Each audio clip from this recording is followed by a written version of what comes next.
കയറി പിടിക്കുന്നോ? സോറി. കൈ കയറി പിടിച്ചിട്ട് സോറി. സ്ത്രീപീഡനത്തിന് കേസ് കൊടുക്കട്ടെ ഞാൻ? കൊണ്ടുകൊടുക്ക. പിന്നെ ജയസൂര്യ, നടൻ ജയസൂര്യക്കെതിരെ വീണ്ടും പരാതി. നീ ആ സൈക്കോളജി വിട്ടിപ്പോ ഈ സൈക്കോളജി പിടിച്ചേക്കാണല്ലേ. ഷൂട്ടിംഗ് ലൊക്കേഷനിൽ അപമര്യാദയായി പെരുമാറിയെന്നാണ് യുവനടി DGPക്ക് പരാതി നൽകിയത്. ഇതുകൂടി കുറിച്ചോ? അതിവിദഗ്ധമായ രീതിയിൽ തുരപ്പം കൊച്ചുണ്ണി CID മൂസയുടെ കയ്യിൽ നിന്ന് ഊരിപ്പോയെന്ന്. നിലവിൽ ജയസൂര്യ അമേരിക്കയിലാണുള്ളത്. അദ്ദേഹം ഉടൻ നാട്ടിലേക്ക് മടങ്ങില്ല എന്ന വിവരം കൂടിയുണ്ട്. ഇനി ഒരു തിരിച്ചുവരവുണ്ടാവില്ല ശശി. അദ്ദേഹവും മുൻകൂർ ജാമ്യാപേക്ഷയ്ക്ക് ശ്രമം നടത്തും. അതിൽ ഹൈക്കോടതിയുടെ തീരുമാനമുണ്ടാകുന്നത് വരെ ജയസൂര്യ വിദേശത്ത് തുടരുമെന്ന വിവരം കൂടി വരുമ്പോൾ രൂപയല്ല എനിക്കിപ്പോ ആവശ്യം, ഒളിച്ചിരിക്കാൻ ഇടവാ. ഇന്ത്യയിൽ ഒരിടത്തും എനിക്ക് രക്ഷയില്ല.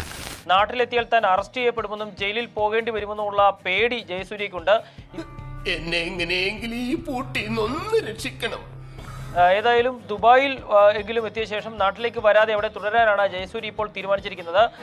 ഇവിടുന്ന് ഞാൻ ഉടനെ പുറത്തിറങ്ങും. ഈ മുറിവൊക്കെ മാഞ്ഞു കഴിഞ്ഞാൽ വീണ്ടും ഞാൻ കുട്ടപ്പനാവും.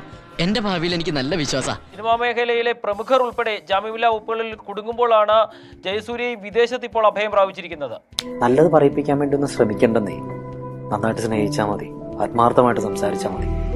അയാൾ എന്ത് വിചാരിക്കുന്നു അയാളുടെ തോട്ടെടുത്ത് നമ്മൾ തലയിൽ വെക്കണ്ട. എനിക്ക് നിങ്ങളെ ഇഷ്ടമാണ്, അത്രേ ഉള്ളൂ. നിങ്ങൾ എന്നെ ഇഷ്ടപ്പെടാത്തത് അതെന്റെ വിഷയമല്ല.